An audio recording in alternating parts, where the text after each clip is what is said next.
नमस्कार, स्वागत है आप सभी का एक नई क्लास में। जैसा कि आप लोगों ने थंबनेल देखकर ही समझ गए होंगे, आज इस क्लास में हम कौन-सी बात करेंगे, किस टॉपिक पर चर्चा करेंगे। तो चलिए देखते हैं हम क्लास में कौन-कौन से टॉपिक को पढ़ेंगे, फिर उसके बाद में हम एक-एक टॉपिक को बहुत ही अच्छे तरीके से समझेंगे। अगर आप लोग इस क्लास को पूरा देख लेते हैं, तो जो ये मुद्दा है सिंधु जल समझौता और सिंधु नदी तंत्र, उसको आप लोग बहुत ही अच्छे तरीके से समझ जाएँगे। आपको मैं 100% उम्मीद दिलाता हूँ इस क्लास के बाद में आपके सारे डाउट क्लियर हो जाएँगे। तो आज हम इस क्लास में कौन-कौन से टॉपिक को देखेंगे। तो क्या है सिंधु जल समझौता? फिर उसके बाद में सिंधु जल समझौता क्यों रद्द किया गया? 65 साल बाद भारत ने क्यों उठाया कठोर कदम? क्या हो रही है भारत और पाकिस्तान के मध्य जंग की तैयारी? पहलगाम आतंकी हमले को हम ये भी देखेंगे। क्या अब तरसेगा पाकिस्तान एक-एक बूंद पानी के लिए? तो इस पूरी क्लास में हम पूरी जानकारी देंगे, जितने भी टॉपिक दिए गए हैं इसमें। तो आप लोग इस क्लास में केवल मेरी बातों को अच्छे तरीके से सुनिएगा। आप लोगों को हम उम्मीद दिलाते हैं कि यह क्लास आपको ज़रूर पसंद आएगी और इसमें जो जानकारी दी जाएगी वो भी आपको बहुत ही अच्छे तरीके से समझ में आएंगी। तो चलिए शुरू करते हैं हम। धैर्यपूर्वक इस क्लास को देखिएगा, एक-एक टॉपिक को हम देखेंगे सीक्वेंस वाइज, जो स्टेप टू स्टेप है। तो हम पहले देखेंगे सिंधु जल समझौता क्या है, इसके हम इतिहास को पहले जानेंगे। तो ये इसका इतिहास क्या है। तो आज इस क्लास में हम सिंधु जल समझौता क्या था, कब हुआ था, किसके मध्यस्थता में हुआ था, कौन किसके मध्यस्थता में हुआ था, कब हुआ था, कहाँ पर हुआ था, और सिंधु जल समझौता रद्द करने का कारण क्या है, सिंधु जल समझौता रद्द करने से पाकिस्तान को क्या क्या तकलीफ़ उठाना पड़ेगा, और पहलगाम आतंकी हमले का ये जो जड़ है वो इस हमले का जो इस सिंधु जल समझौता का है मेन टॉपिक है, वो पहलगाम आतंकी हमला है। क्या पाकिस्तान तरसेगा अगर सिंधु नदी तंत्र के जल को भारत रोक लेता है सिंधु जल समझौता को रद्द करने के बाद? तो क्या है सिंधु जल समझौता जो इतना विवादास्पद रहा है 1960 से, और अब तक जो भारत ने अभी तक सिंधु जल समझौते को नहीं रद्द किया? तो क्या है इसको हम देखते हैं बहुत ही अच्छे तरीके से। तो हम पहले इसके इतिहास में जाते हैं सिंधु जल समझौता को। तो जब हमारा देश, अब आप लोग इतिहास में ले जा रहे हैं भारत के इतिहास में, जो भारत के विभाजन में, तो जब 1947 में भारत का जब विभाजन हुआ था, तो भारत और पाकिस्तान में विभाजन हुआ तो केवल ज़मीनों का ही विभाजन नहीं हुआ था, उसमें नदियों का विभाजन भी हुआ था। तो जो नदियों का विभाजन हुआ था, तो इसमें जो सिंधु नदी तंत्र की जो नदियां हैं, जैसे सिंधु, झेलम, चेनाब, रावी, ब्यास, आप लोग यहाँ पर देख सकते हैं लिखा हुआ है सिंधु, झेलम, चेनाब, रावी, ब्यास, सतलज। ये 6 नदियाँ हैं जो भारत से होकर पाकिस्तान में बहती हैं। जो ब्यास नदी है वो के मात्र भारत में बहने वाली नदी है, जो भारत से ही निकलती है, भारत में ही रहती है। तो जब 1947 में भारत और पाकिस्तान के मध्य बंटवारा हुआ, तो ज़मीन के साथ साथ में नदियों का भी बंटवारा किया गया।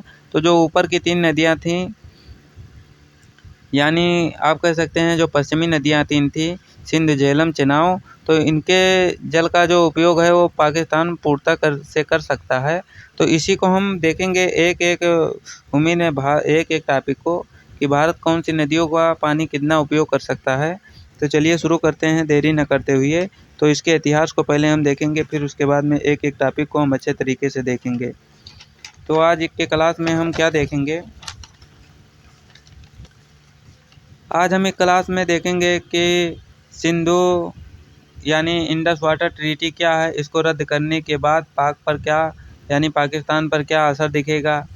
तो हम इसके प्राचीन में जाएंगे। साल 1947 में भारत और पाकिस्तान के मध्य जब बंटवारा हुआ था, तो यह बंटवारा केवल ज़मीन का ही नहीं था, बल्कि नदियों का भी बंटवारा किया गया था।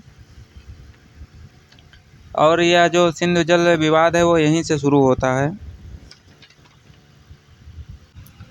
तो सिंधु जल समझौते में क्या हुआ था, इसको हम देखते हैं। सिंध की जो सहायक नदियां हैं, सिंधु, झेलम, चेनाब, रावी, ब्यास, सतलज, ये जो 6 नदियां हैं, इसका अधिकांश पानी पाकिस्तान में बहकर चला जाता था। इस समझौते से पहले की बात है, इसके इतिहास को देख रहे हैं हम। तो जो सिंध की जो सहायक नदियाँ हैं, इसका अधिकांश पानी पाकिस्तान में बहकर चला जाता था। आगे चलकर भारत ने इस पर कठोर कदम उठाया और 1 अप्रैल 1948 में पाकिस्तान की ओर बहने वाली कुछ नदियों के पानी को रोका। पाकिस्तान में जब पानी की कमी के कारण सूखा पड़ने लगा, अकाल पड़ने लगा, तो पाकिस्तान चौंक गया, और क्योंकि वहाँ पर सिंचाई प्रभावित हो रहा था सिंधु नदी तंत्र से, तो दोनों देशों में काफ़ी विवाद उत्पन्न हुआ। इससे जब भारत पानी को रोका पाकिस्तान के बंटवारे के बाद में, तो 1948 से 1960 तक यह काफ़ी विवादित मुद्दा रहा, सिंधु जल समझौता, यानी जो सिंधु जल का नदी तंत्र था उसके पानी को लेकर। तब उसके बाद में इस समझौते को सुलझाने के लिए वर्ल्ड बैंक ने आकर इस मुद्दे को हल किया। जो वर्ल्ड बैंक है उसकी मध्यस्थता में भारत के प्रधानमंत्री पंडित जवाहरलाल नेहरू, वहीं पाकिस्तान के राष्ट्रपति जो पाकिस्तान के प्रधानमंत्री थे मार्शल जो अयूब खान थे, वो वहाँ के पाकिस्तान के राष्ट्रपति थे। तो यह समझौता 19 सितंबर 1960 में कराची में वर्ल्ड बैंक की अध्यक्षता में और पाकिस्तान के मध्य हुआ था, शांति के परिप्रेक्ष्य में। यानी इस समझौते का मुख्य उद्देश्य यह था कि भारत और पाकिस्तान शांति से रहेंगे और इस नदी तंत्र का जल का उपयोग करेंगे। तो यह जो था सिंधु जल समझौता का इतिहास था। सिंधु जल समझौता कब हुआ था? तो यह 19 सितंबर 1960 में हुआ था। कहाँ हुआ था? कराची में हुआ था। किन दो देशों के बीच हुआ था? भारत और पाकिस्तान के बीच में हुआ था। कहाँ पर हुआ था? तो कराची में हुआ था। और भारत की तरफ से पंडित जवाहरलाल नेहरू ने इस समझौते पर हस्ताक्षर किया। वही पाकिस्तान के जो राष्ट्रपति हैं मार्शल अयूब खान ने, उन्होंने इस पर हस्ताक्षर किया। तो आप लोगों को सिंधु जल समझौता और इसके इतिहास को अच्छे तरीके से समझ में आ गया होगा। तो अब हम इसको और अच्छे तरीके से देखते हैं। तो जो इंडर वाटर ट्रीटी है उसे रद्द करने का क्या कारण है? जैसा कि आप लोग टॉपिक में देख सकते हैं, समझौता रद्द करने का क्या कारण है। तो आप लोगों ने देखा होगा 1960 का दिन क्या है, सिंधु जल समझौता क्या है, इसको देखें। और 65 साल के बाद में भारत ने क्या कठोर कदम उठाया है उसको देखेंगे इसके बाद में। तो चलिए शुरू करते हैं हम, क्योंकि इस क्लास में हम चर्चा वाली विषय है, कोई नोट्स वाली बात नहीं है, क्योंकि ये करंट अफेयर का टॉपिक है। तो इसको काफ़ी हम गंभीरता से लेते हुए इस क्लास को करेंगे। अगर आपको यह क्लास पसंद आती है तो इस क्लास को लाइक करिए, सब्सक्राइब करिए और शेयर करिए। अभी हमने हाल ही में शिमला समझौते पर एक क्लास बनाई है, तो आप लोग उसे जाकर देख सकते हैं अगर आप लोगों ने अभी तक नहीं देखा है। उस क्लास में हम शिमला समझौते के संपूर्ण जानकारी को दिए हुए हैं। तो आप लोग जैसे देख सकते हैं यहाँ पर शिमला समझौता क्या है, पाकिस्तान क्यों दे रहा है धमकी इसे रद्द करने का, तो क्या युद्ध की संभावना होती है, इस सबको हम इस क्लास में बहुत ही अच्छे तरीके से डिस्क्राइब किए हुए हैं। तो शिमला समझौता ज़रूर पढ़िएगा, तभी आपको अच्छे तरीके से समझ में आएगा पूरे इस मसले का। तो सिंधु जल समझौता उसे रद्द करने का क्या कारण है? तो जैसा कि आप सभी लोग जानते ही होंगे, कश्मीर के पहलगांव में हाल ही में हुए आतंकी हमले ने पूरे भारतीयों को झकझोर कर रख दिया है। लगभग 25 लोगों को जान गंवानी पड़ी है इस हमले से, जो पहलगांव के हमले से है। अब भारत हर उस बूंद का हिसाब लेगा जो गद्दारी के नाम पर बहाई गई थी।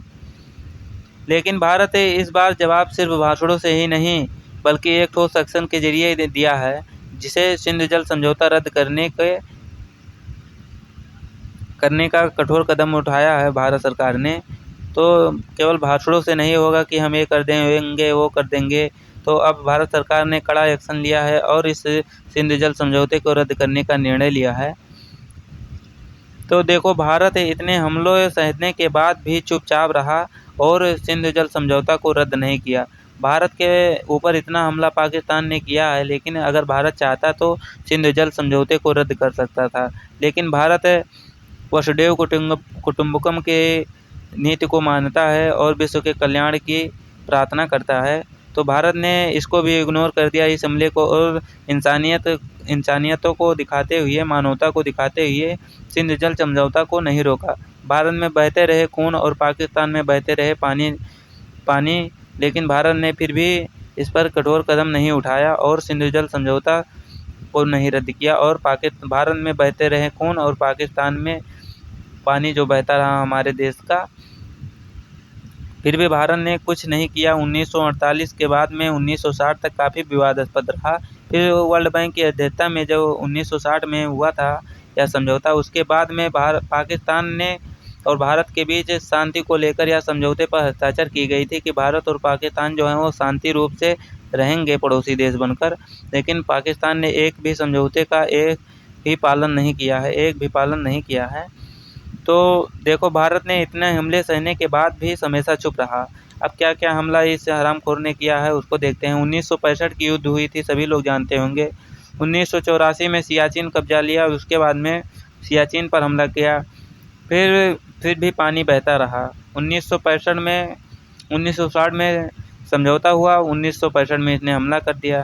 फिर उसके बाद में 1984 में सियाचिन पर को कब्जा लिया, फिर भी पानी बहता रहा। भारत ने इंसानियत दिखाई और सिंध जल समझौते को नहीं रद्द किया। भारत चाहता तो तभी इस समझौते को रद्द कर सकता था। फिर उसके बाद में 2001 में पाकिस्तान ने संसद हमले पर अटैक किया, फिर भी पानी बहता रहा। 2008 में मुंबई जल उठा, फिर भी पाकिस्तान में पानी बहता रहा हमारे देश का। 2016 में उरी में जवानों को अपनी शहादत देनी पड़ी, फिर भी पानी बहता रहा। 2019 में पुलवामा अटैक हुआ, फिर भी पानी बहता रहा। तो इतने सारे हमले होने के बाद में भारत ने मानवता को दिखाते हुए पाकिस्तान को पानी देता रहा हमेशा, और इस मुद्दे पर कभी कठोर कदम नहीं उठाया। तो जो भारत है वो वसुधैव कुटुंबकम की नीति को पालन करता है, विश्व के कल्याण की प्रार्थना करता है, तो इसी का फ़ायदा उठा रहा है पाकिस्तान। तो जो अब इस समझौते को रद्द करने का क्या कारण है? इतने सारे हमले हुए हैं फिर भी भारत चुप रहा। क्यों चुप रहा? क्योंकि भारत एक मानवता के नाते इस हमले से इग्नोर करते हुए इन सब हमलों को जो 2025 से पहले होता रहा, और सिंधु जल समझौते को नहीं रद्द किया। लेकिन जो 2025 में 22 अप्रैल को हुए पहलगाम आतंकी हमले से पूरे भारत को इसने दहला दिया, और इसने सारी हरकतों को, सारी हदों को, सरहदों को इसने पार कर दिया, शर्मसार कर दिया अपनी सारे हदों को। तो इसी को कठोर कदम उठाते हुए भारत सरकार ने जो है वो सिंधु जल समझौता रद्द करने का निर्णय लिया है। तो आप लोगों को अच्छे से बात समझ में आ रही होगी। तो आप लोग इस क्लास को लाइक, शेयर, सब्सक्राइब करिएगा। आपको बहुत ही अच्छे तरीके से इस क्लास को हम पूरे समझाएंगे, बहुत ही अच्छे तरीके से आप लोग सुनिएगा। अगर आप लोग नोट्स इसका बनाना चाहते हैं तो नोट्स बना लीजिएगा। अगर आपको वैसे तो हम बहुत अच्छे तरीके से समझाते हैं कि आप लोगों को समझ में आ जाए। तो 2019 तक हमला होता रहा, लेकिन जो भारत है वो सिंधु जल समझौते पर कोई हस्तक्षेप नहीं करता है। लेकिन 2025 में 22 अप्रैल को हमले ने सारी हदें को पार कर दी, और हमारे देश के 25 से ज़्यादा निर्दोष लोग मारे गए हैं। अब इस इंडस वाटर ट्रीटी नहीं चलेगी, यानी अब सिंधु जल समझौता नहीं चलेगा। भारत ने अभी तक बहुत ही नरमी से पेश आया है। अब केवल भारत भाषणों से नहीं, अब भारत कठोर कदम उठाने के लिए है। अब वो भारत नहीं रहा, अब नया भारत है। तो अब जो है सिंधु नदी तंत्र का जो पानी है वो पाकिस्तान में नहीं जाएगा, बंद कर दिया गया है। तो पाकिस्तान हर बूंद के लिए तरसेगा सिंधु समझौता रद्द होने के बाद में। तो आप लोगों को यह क्लास पसंद आ रही होगी, उम्मीद करते हैं। तो